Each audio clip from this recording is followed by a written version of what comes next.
कालेन व्रजताल पेनु गोकुले राम के सुबह जानोभ्याम सा पाणेभ्याम दिंगमाणो विजयव्रतो।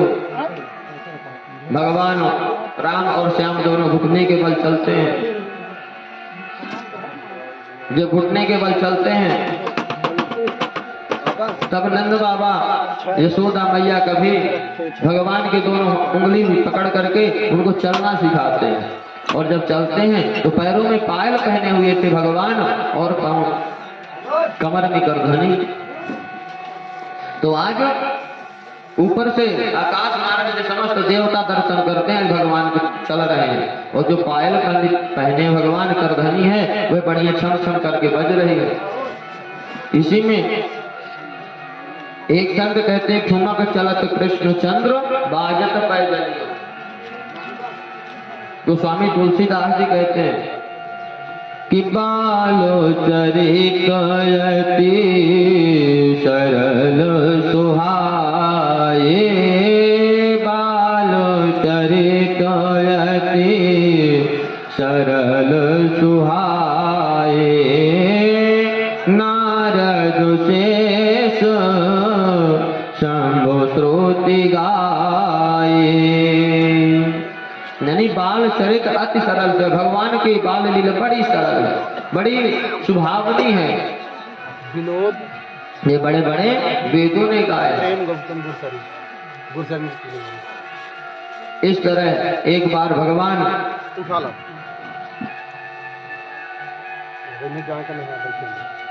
अंदर से चलते चलते भगवान गौशाला में घुटने के बाद चलते चलते पहुंच जाते हैं। और गौशाले में जाते हैं तो गोबर अपने मुख पर लगा लेते हैं। बलराम जी कहते हैं कन्हैया अभी मैया आती होगी तो कान पकड़ के दंड देगी। भगवान कहते हैं अरे मैया तो आ रही है भैया। मैया आए, मैया आकर के जैसे देखी तो भगवान के कान पकड़े और कहती क्यों लाला तू पिछले जन्म में सूकर था क्या? भगवान कहते हैं मन ही मन दाऊ भैया से कि दाऊ भाई देखो मैया ने कितना अच्छा पहचान गई हमें। हम पूर्व जन्म में 12 अवतार सूकर कहीं तो लिए थे।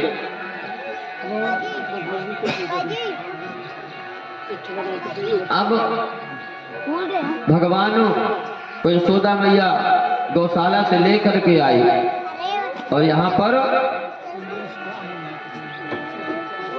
एक रसखान जी कवि थे, वही कहते हैं कि आज भगवान के मुखमंडल पर गैया मैया का गोबर लगा है तो भगवान कितने शोभायमान हो रहे, कितने सुंदर लग रहे हैं भगवान। देखिए रसखान जी का पद कितना सुंदर कि धूल भरे अति शोभित श्याम जो तैसी बनी सिर सुंदर चोटी।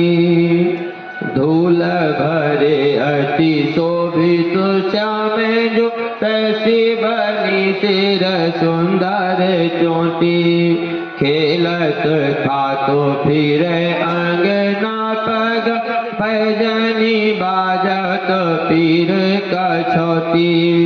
वाछबी को रस खान बिलोकत भारती काम कलानी दी कोटी।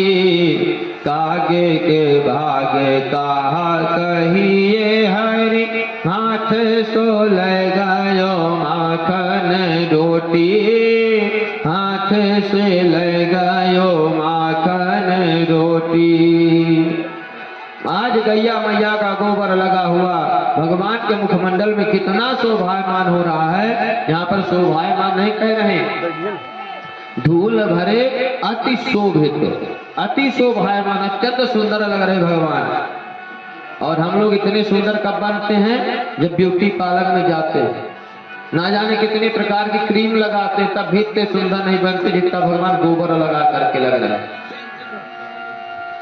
है ना। सही बात। हम लोग अनेक प्रकार की क्रीम लगाते हैं और अपने आप को सुंदर देखते हैं शीशा में, लेकिन भगवान ऐसे सुंदर लग रहे हैं अपने मुखमंडल पर गोबर लगा करके।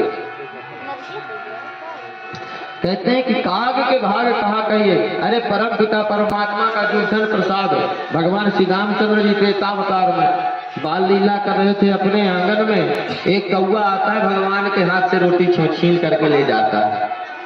कहाँ ले जाते हैं? कहते हैं काग के भाग कहाँ कहिए। देखिए उसके भाग्य की सराहना कर रहे कौवे की भाग्य। जो भगवान के अवशिष्ट प्रसाद पा रहा है। भगवान ऐसी निराली लीला, अनोखी लीला करते हैं। भगवान थोड़ा बड़े हुए, ब्रज में अनेक प्रकार की लीला करते हैं। आज भगवान नंद भवन से बाहर जाने लग गए खेलते खेलते। कभी जलती हुई लकड़ी लेकर के भगवान बलराम और भगवान कृष्ण खेलते हैं तलवार की तरह।